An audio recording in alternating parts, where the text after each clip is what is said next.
Midden FM presents the Midden Chronicles. The crew have arrived at the Tyne-Brewick Lodge Country House Hotel and have been shown the ropes by Maggie's first cousin, twice removed, Ekin. He is now off with his friend Patrick to Brighton to take part in the Cheery Men's annual parade, leaving our cast in charge of the multi-million-pound hotel and complex. The doors will be open to the public from tomorrow, so they have only 24 hours to get acquainted with the place and to work out their duties. Ah, what a beautiful Scottish morning. Look at the skies. Just that hint of sun trying to peek through the clouds which are thick with rain. Doesn't it make you glad to be alive? Captain, I'm just a little bit concerned about having to help Maggie out in the kitchens and to be her refreshments overseer. I've never overseen a refreshment. I wouldn't know a refreshment if it was standing in front of me with its foot in my face. Oh, Dick, my lad. There's nothing to worry about. Maggie explained. It's one of those yuppie words for a waiter. All you have to do is go to the tables and take down people's particulars. You then take them into Maggie and she'll do the business. I don't know if I can do that. I get really nervous. Oh, Dick, I know. Let's pretend I'm a customer and you're serving me at the table. Now greet me nicely and ask what I would like to order. Oh, okay. Good morning, Captain. It's nice out today. What can I take down for you? Dick, I'll just stop you there. I think it may be best to say, what would you like to order, just so there's no doubt in people's minds what you mean. Oh, okay. What would you like to order? Oh, there are so many lovely things on your menu. I can't make up my mind. I think I'll have the toad in the hole with a Red Bull. Okay. How would you like your bull cooked? No, Dick. A Red Bull is a drink. Here, look. Let's go over the menu before you go downstairs to see Maggie. Right, get out your permanent marker and we'll have a go with the dish of the day to start with. While Dick is being schooled in the fineries of the food, Scotty and Crawford are looking over the gardens to get themselves familiar with the layout and the content. There's loads of plants and stuff around here. Are you familiar with their names and that? I dinna ken one end of a stalk frae the other. Why, do you ken about them? Well, when I was banged up in Berlin, I used to watch on big lass Charlie... Dummocks? Aye, they were, weren't they? Well, anyways, I used to love watching her week after week, showing you how to do things round the garden. One week, she was trimming her bush, then one big balloon titchmarsh came in and spoilt the view. Did you manage to tear yourself away by watching her tulips to learn anything? Aye, I've learnt quite a bit. For instance, see those lovely blue purpley flowers over there? What one? The one that's creeping out of the flare? Aye, thon's called Veronica Beccabunga. Veronica who? Beccabunga. I dinna ken what it means, but it's thon Latino name what they gae them. And here, this is a weed. It's called dog's tongue. It's no nice. It stinks a bit. And there's dog fennel. Thon stinks and all. Good. And thon's dog's poison. No nice. And what's this? Thon's dog's dirt. Think it came through thon poodle that's just run off round the drive. Is everything here called after a dog? No, there's Violet, Daisy, Rose, Heather, Myrtle, Poppy, Hyacinth, Iris, Lily and Jasmine. Jeez, it's either a bed of dogs or a bed of woman. Oh, and look over here. It's a whorehound. What are you two up to? Getting to know the gardens, I hope. Dawn's no a nice name to call someone. No, I'm talking about thon over there. Thon wee thing with the wrinkled look and the white hairy stalks. Aye, I see her and all. Scotty, my love, I wondered whether you'd been up to the maze yet. The maze? What maze? The maze in the garden, my love. It's a huge big puzzle made out of hedges, and you have to get into the middle of it, and then work your way back out. I believe it was built for lovers to get lost in when people were looking for them in days of old. Maybe you'd like to get lost with me. No, but you can get lost yourself, you big red-headed buttlax. Oh, Scotty, I do like it when your dander's up. Well, here's a newsflash for you. My dander hasn't been up for years and I'm no going into a maze with a crazy mazy like yourself. I'll tuck you in, Maggie. Oh, Crawford, that's very nice of you, but I fear it would only get my Scotty even more angry than he is at the moment. So I'll have to say no thank you if you don't mind.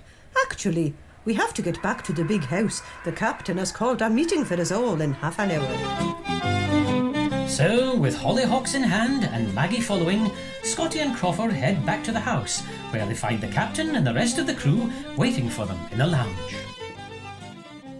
Right, now I thought it best if we all met up and made sure we all know what we're doing for when we open the doors tomorrow to our guests and also the day visitors.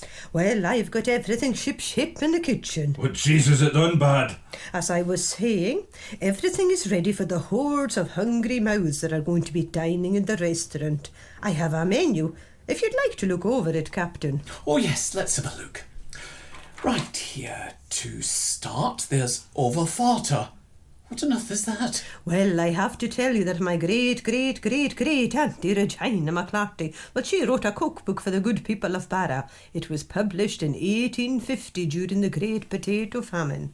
Well, I've got the last remaining copy, and I thought that seeing this is an old historic house, it should have old historic recipes. Maggie, that's all well and good, but what on earth is overfarter?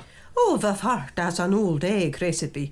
You take the boiled egg and half it lengthways. You then take out the yolk and mix it with a little herring juice, some tomato sauce and just a dash of malt whisky. You then put it back into the white of the egg. It's delicious if you serve it with some onion rings and a little bit of the old wilted lettuce. You can get 6 on your plate to start. Now I understand why it's called overfarter. Now let's see the main course. Cockentrice. Oh, I know this one. It's very adventurous, Maggie. If memory serves me rightly, it's a capon stuffed inside a pig and then roasted. Very delicious. Ah, well, you're right in your description, but that's a bit too expensive to make. So what I've done is I've taken a chicken breast and I've rolled it in some bacon. It's the same sort of thing. Yes, right. Now, what about dessert? Dessert? Oh, well, the pudding's an old recipe for using up scraps from the kitchen. It's called Maggie's Melange. I take everything that I have left over, like bits of chicken and tuna, biscuits and other things like that. I bind them together with a little bit of garlic paste.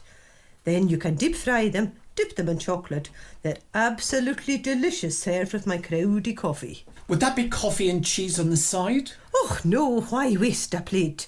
No, what I do is I pour the coffee into the cup and then what you do is you float some of the lumps of the crowdy and you just let it melt. Oh, my old granny used to love that, especially when she was expecting. Maggie, it all sounds quite, quite. Now, what about the gardens? Crawford, Scotty? Well, I've taken Scotty round the gardens and told him what is what. Aye, and I'm no further forward. I canna tell my hickory from my dock. I was thinking on getting it to look like my old mother's garden in Govan. It would only take a couple of days. Well, I see nothing wrong in that. Good, you're taking an interest. But in the meantime, have you come up with any good stories to tell the visitors about the gardens and how they got the way they are? Well, I had this thought about a grey lady who roams the swamp oak with her box elder weeping for her lover. Aye, but I've made it a bit more interesting. You want to hear the story of the lilac lady of Tynebruch? Do we have a choice? Picture this. There's a lady all dressed in lilac frae head to toe, and she's wandering round the grounds of the big house at Tynebruch. It's a dark night, with just a hint of full moon shining through the branches of her pussy willow. The wind is getting up, and the sound of it makes the blood go cold. It's like a howling wolf with the shivers. The what? The shivers. Didn't interrupt me. Where was I? You were howling like a wolf. Oh, aye, the shivers. No, she's out there because she's expecting. If she's expecting, the last thing she should be doing is walking around the grounds in that weather. Just think of the poor little baby. Let me finish, woman. She's expecting her lover to come and woo her like she's never been wooed afore. Anyways, to pass the time, she's standing next to the Laura Petulum trimming her bush, when all of a sudden she hears her name being called out in the wind. Marcia! Marcia! Her ears prick up and she picks up her skirts and runs towards the sound. Marcia! Marcia! She runs and runs, her heart beating like a rabbit on heat. Faster and faster she runs, and suddenly she sees her mon stunning, waving and cawing, Marcia! Marcia! As she runs out of the trees, it comes upon her that her name isn't Marcia, but it's too late. She's stunning in a marsh of quicksand, sinking, until only her variegated yucca is sticking out of the ground. It appears that her man was trying to tell her to watch the marsh and no run into it, but she did. Oh, that's a terribly sad story, Crawford. But what was her name if it wasn't Marcia? It was Letitia, Lilac Letitia. Anyway, the yucca is still there, and it's said on a full moon you can hear her call out, "Help me, I'm drowning." It's so tragic. Yes, that's certainly one way of looking at that story. Well, I certainly want to hear what Dick, the Reverend, and the rest of you are all up to, but I feel we should maybe break for lunch and return here afterwards to continue this briefing. Well, that's fine. I have just the thing for you all in the dining room. It's a recipe from my old grandmother in Barra, and it's called scrapple.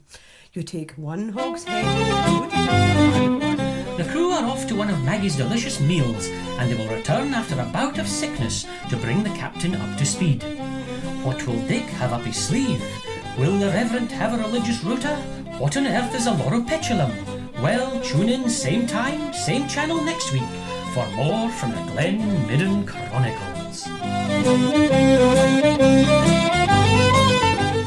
You have been listening to the Glen Midden Chronicles, brought to you by Cullen FM. Voices supplied in no particular order by John Wilson, Nick Wakeham, Shona Campbell and John Grundy. The series was devised by John Grundy and written by Nick Wakeham.